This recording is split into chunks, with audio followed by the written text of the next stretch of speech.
getting all sorts of messages as I go live. Well, folks, you may have realised I got kicked for 24 hours by the look of it, and therefore I couldn't actually get a show on the main channel last night, and as I was figuring out what I was going to do on the other channels, I wound up going to sleep. So a bit of a day wandering around working, and I've been doing it since about 7 this morning again this morning. Been off helping my mum. We did have an interesting discussion, though, about what's going on in the Australian Parliament. And I've got to tell you, the Labor government would, I think, at this stage have to rate as probably the least transparent in Australian history.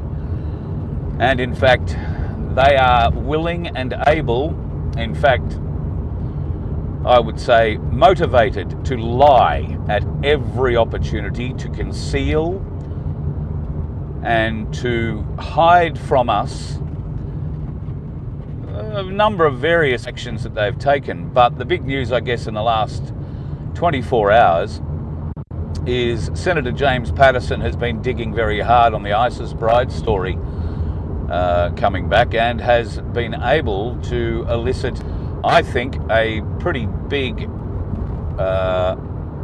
punch on the Labor Party. He is exposing their lies, and that, I mean, nobody I'm speaking to here is going to be at all surprised when I call Tony Burke a lying bastard. That'd be Minister Tony Burke, the Minister for Home Affairs. That's the minister who is meant to look after Australia and Australians.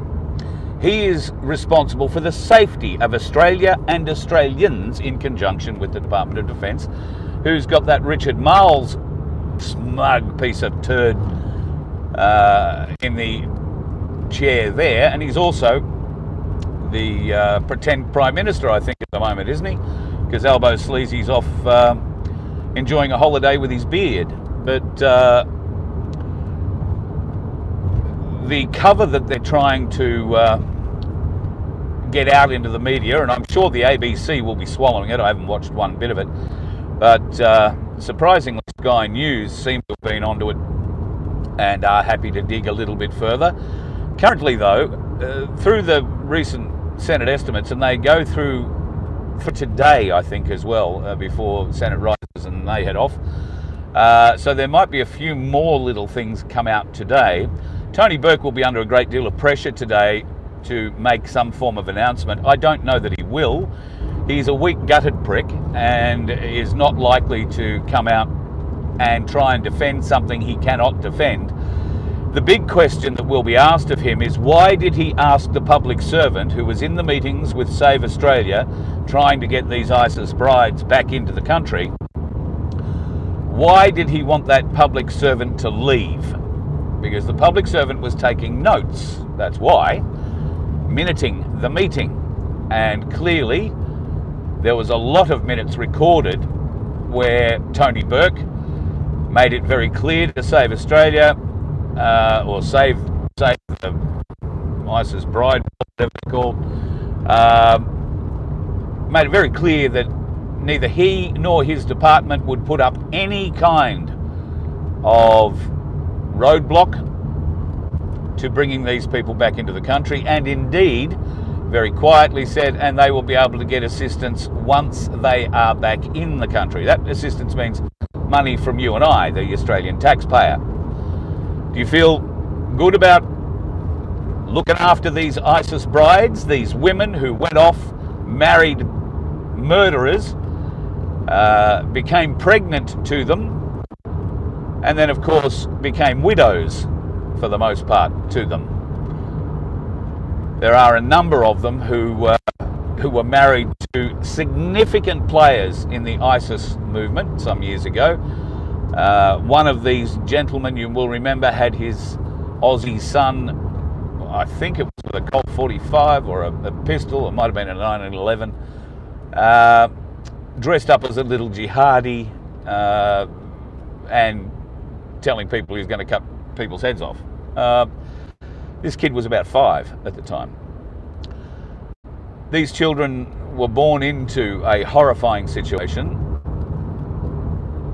and the women who went to Iraq, Syria, and other places to marry these men, to be their brides, I think you've got a screw loose, a significant screw loose. If we are having them back, they want to be locked up in a mental asylum.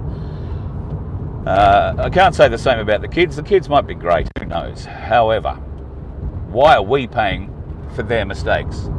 Why they managed to get themselves over there, why can't they get themselves home? Oh, well, they're in a Syrian bloody refugee camp. Well, somebody got them out of Syria and got them to a place where the Australian government could help them, and seems very willing to do so. And that Tony Burke prick has been lying about his involvement right from day one, and so is Albanese. It's now been proven by documents that have been exposed through estimates that there was a secret meeting. It was held in Tony Burke's Punch Bowl electoral office, and he held court there greatly. Couldn't be more helpful. This estimate has shown that the Labor government is not transparent at all. In fact, it goes a long way to hide transparency. There has been a report released which would detail the government spending and waste that has been a shining example from this bloody government for the last few years, I suppose, this Labor mob. So the spending, the debt, the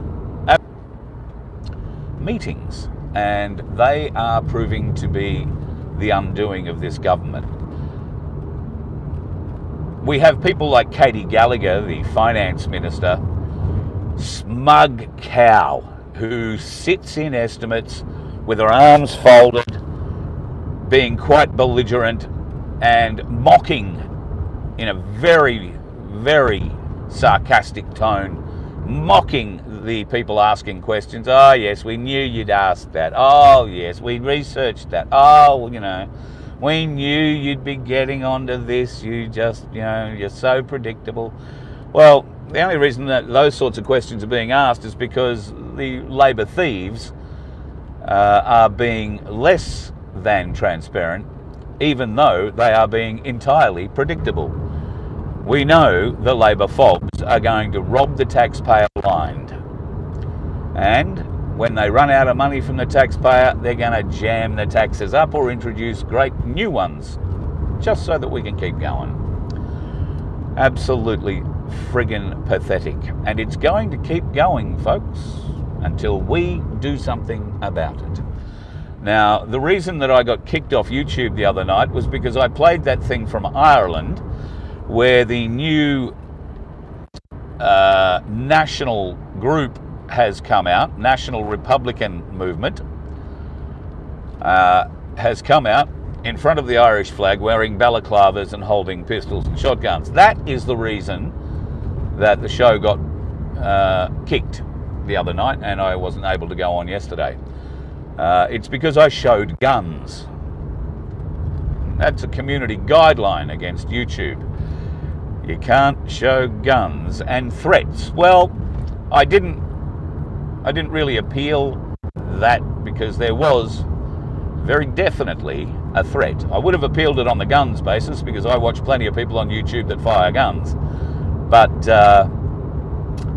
there was definitely a threat coming from the fellow reading that document, making it very clear to the Irish members, the MLAs that represent them in the British Parliament, as well as local councils, particularly in 3 areas, that they are on notice. And that is a fairly significant threat, considering that there is such a volatile and violent history from Ireland, given the IRA's past and the fights that have gone on between the Proddies and the Catholics. Congratulations to these one world government fools. They have been able to unite Ireland. Because in that speech you would have heard, if you saw it the other night at the show, and they didn't cut it off before it got to it,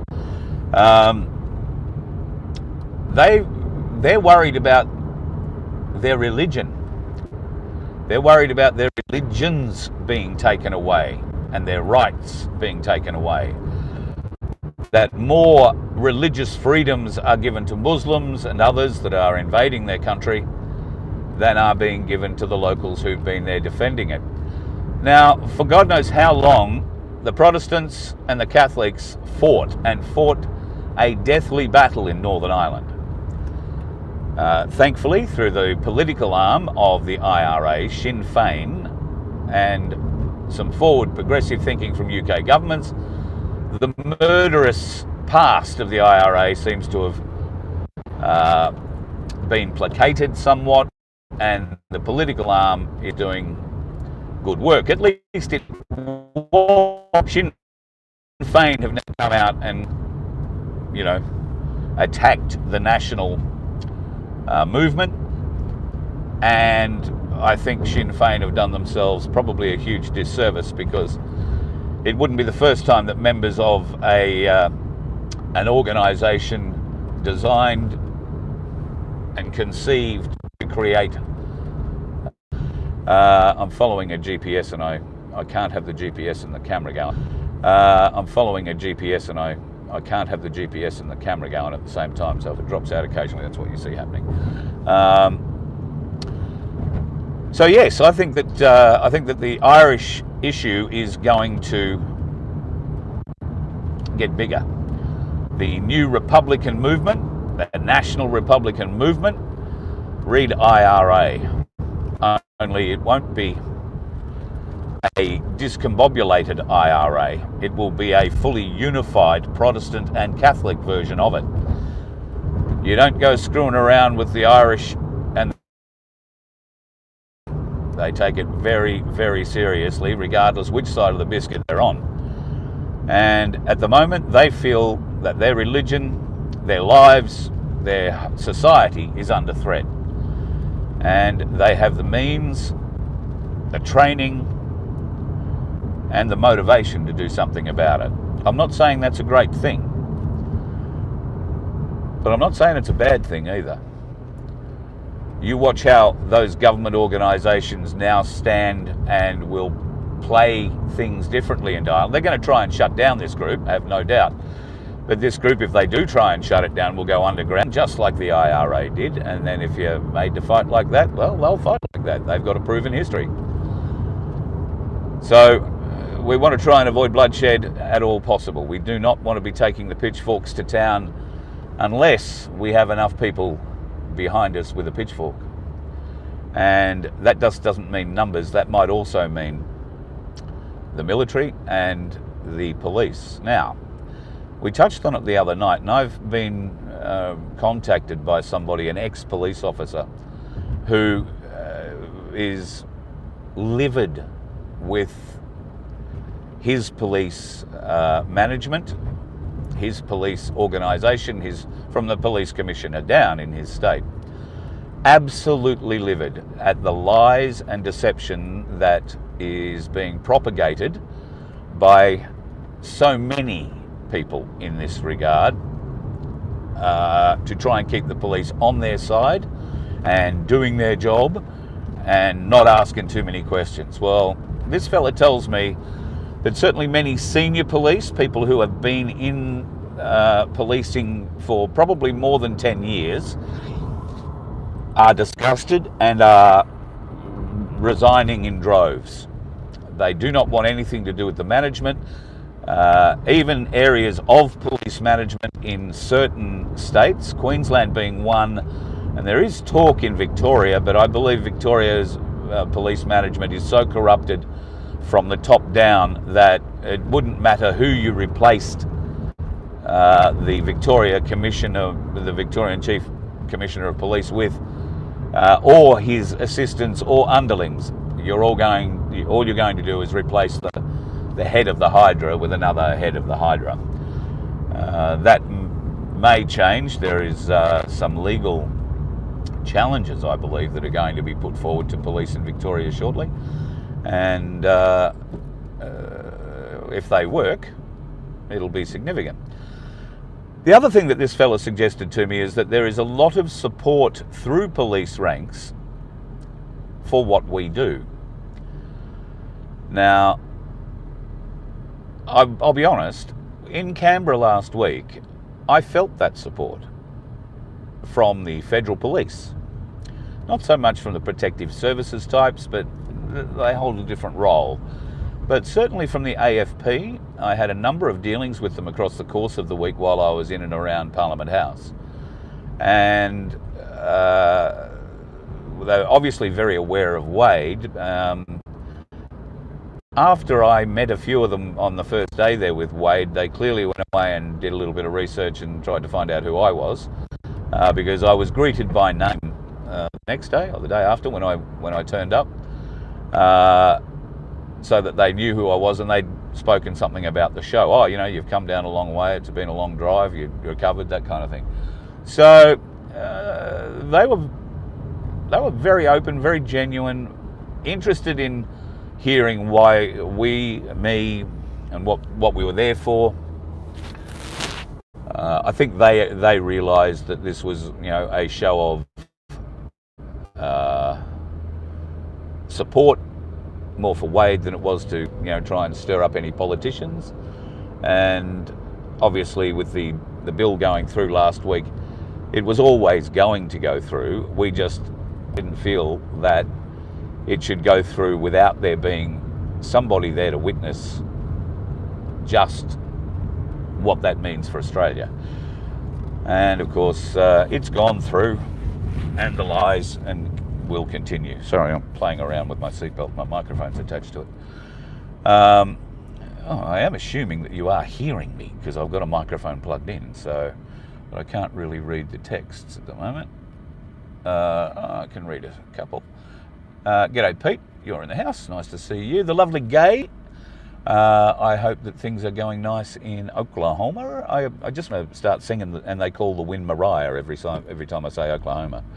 And they call the wind Mariah. I love that show. I don't know why. There are a couple of big musicals back in the day that I actually don't mind, and Paint Your Wagon is certainly one of them. And I want to say that was done in Oklahoma, but I could be wrong. Paint Your Wagon, and there was a couple of other big ones too that occasionally I remember songs from. Only because I think we sang them when I was in primary school. God knows, maybe they were hits back then, I don't remember. Anyway, life, the universe and everything's getting a little bit exciting where I'm driving at the moment, so I might need to pay a little more attention to what's going on in the world. And that might mean I love you and leave you. We will be back on tonight. I want you to put your thoughts and prayers together for Vince for me, if you will, please, folks. He is a very unwell budgie at the moment. Poor old Vince. He has caught a cold, which is never good, but the cold that he has caught is really knocking him around. So if you would put your hands together and say a little prayer that we get our Vince fixed up faster rather than later, sooner rather than later, that would be wonderful, and I can't thank you enough for that. We will be back on tonight. I don't plan on going to sleep. I've done all the work I'm going to do really physically today, so I'll get back and we'll look a little deeper. Hopefully we may have something from that Minister prick Burke. Listen to him lie, littering on like a pork chop. I didn't do it. Be able to give us a bit of an... Or James Patterson would like that a great deal. Bloody hell, learner drivers. On a roundabout, doesn't give way. And we'll hopefully have a bit of that for you tonight. If not, I'm sure there'll be other things to talk about. Have yourself a good day, and if you're on the roads, do it safely, folks. Bye.